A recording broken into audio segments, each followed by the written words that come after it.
My neighbor kept leaving me notes. Now I wish I had read them sooner. I moved into my apartment about a year ago. It's nothing fancy.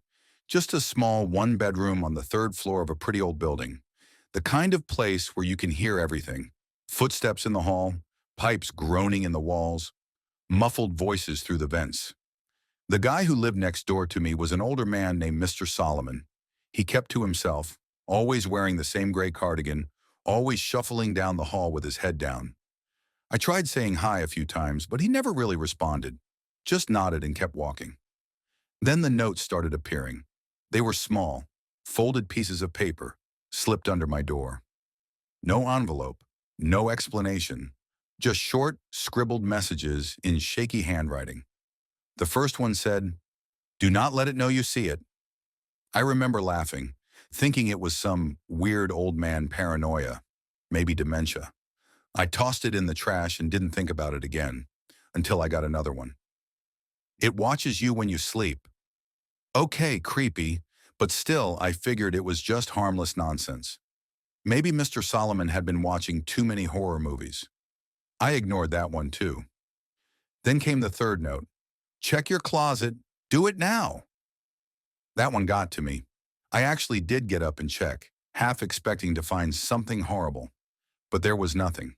Just my clothes, my shoes, and a pile of laundry I kept putting off. I almost went next door to tell Mr. Solomon to stop, but I didn't want to be rude. He was old, probably lonely, so I let it go.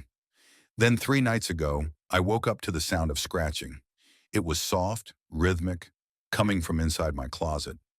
At first I thought maybe it was a mouse, but the longer I lay there, the more it sounded deliberate, slow, like something inside was waiting for me to notice. I didn't move. I didn't breathe. I just stared at the closet door, heart hammering. After what felt like hours, the scratching finally stopped. The next morning, I found another note under my door. "It knows you heard it." That was when I decided to talk to Mr. Solomon. I knocked on his door, but there was no answer. I tried again. Nothing. Later that evening, I asked the landlord if he was okay. The landlord just gave me a strange look and said, "Mr. Solomon, he moved out 2 weeks ago." I felt my stomach drop. That was impossible. I had just gotten a note from him the night before. I went back to my apartment, my mind racing. If Mr. Solomon was gone, then who had been slipping me those notes? That night I barely slept. I kept hearing things, soft shuffling sounds, the occasional creak of my closet door. I tried to tell myself it was my imagination. Then last night I woke up to the worst sound yet, breathing, right next to my bed. It was slow, shallow, not mine, not human. I didn't move. I didn't even blink. I just lay there, staring at the ceiling, listening to that ragged breathing. Then from the darkness, a whisper. "You should have listened." I don't remember what happened after that. Maybe I passed out. Maybe I ran.